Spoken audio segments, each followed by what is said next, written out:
Yellow படம் November 21 வந்து release ஆகுது. ஆமாம். எப்படி ஃபீல் பண்ணுறீங்க ஃபர்ஸ்ட் டெபியூ? நீங்கள் ஃபஸ்ட்டு ஒன்று சொன்னீங்களா, அவர் ஊர்லேருந்து கிளம்பி வந்தது. அது இங்கே எல்லாருமே எங்களுக்கு தெரிஞ்சு நாங்கள் ஏதோ ஒரு ஊர்லேருந்து கிளம்பி இங்கே வந்து ட்ரை பண்ணது தான்.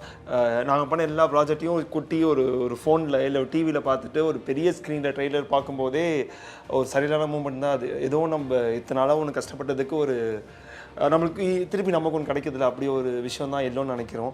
எங்கள் எல்லாருக்குமே வந்து ஓகே, நீங்கள் இத்தனை நாளாக ஒன்று ட்ரை பண்ணிட்டே இருக்கீங்க, ஸ்டில் யூ கேன் ரொம்ப தூரம் போகலான்றதுக்கு அந்த முதுகு தட்டி கொடுத்து நீங்கள் போகலான்னு ஒன்று சொல்லுவாங்கள்ல, அப்படிப்பட்ட ஒரு படமாக தான் எங்களுக்கு எல்லோ இருக்குது. Yellow it's all about love, memories and ஒரு சர்ப்ரைஸ் தான். இதில் ஒரு டேக்லைன் வச்சுருப்போம் படம் ஃபுல்லாகவே வந்து இந்த உலகம் அடுத்த நொடியில் ஒழித்து வைத்திருக்குமா ஆச்சரியங்கள் ஏராளம்ட்டு. கமல் சார் சிவா சார் பற்றி ஒன்று சொல்லியிருப்பார்.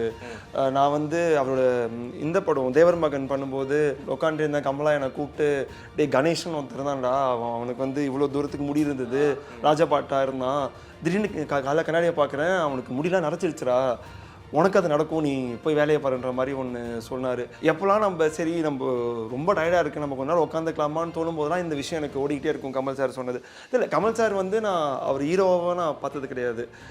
லைஃப் லெசனாக இருக்கட்டும் எல்லாமே அந்த அந்த இதுலேயே சொல்லுவோம்ல, நான் ஒரு ஏக்கலைவன் வரல வல்சுராஜ் MBBSல அந்த மாதிரி எல்லாமே பார்த்துட்டு இது இவங்க பிக் பாஸ் போகும்போது கமல் சார்கிட்ட வந்து படத்தை பற்றி சொல்லியிருப்பாங்க. கமல் சார்கிட்ட நான் பண்ண படம் அவர் காதுக்கு போயிருக்குன்றதை நினச்சி நான் வந்து ஒரு மாதிரி பறந்துலாம் பண்ணி, ஸோ அந்த அளவுக்கு கமல் சார் ரொம்ப பிடிக்கும். அவரோட டேக்லைனில் ஒரு படம் ஒன்று அமைஞ்சது வந்து எங்களுக்கு ஒரு ரொம்ப பெரிய விஷயம். அது ஹோப்ஃபுல்லி அவர் படம் பார்த்துட்டாருன்னா அப்படின்ற ஒரு ஆசை உள்ளுக்குள்ளே இருக்குது. பட் ஸ்டில் ஸோ அதான் ஒரு டீமாக சேர்ந்து ஒரு படம் பண்ணியிருக்கோம். அவர் சொல்கிற மாதிரி சினிமாவுக்கு உண்மையாக இருந்திருக்கோம், அதுக்கான உழைப்பை போட்டிருக்கோம். நவம்பர் 21 தேட்டரில் வந்து படத்தை பாருங்கள். கண்டிப்பாக எல்லோ வந்து மிகப்பெரிய சக்ஸஸ் ஆகும். எல்லாருடைய சார்பாகவும் ஒரு தடவை வாழ்த்துக்களை தெரிவிச்சுக்கிறோம். ரொம்ப நன்றி. தேங்க்யூ.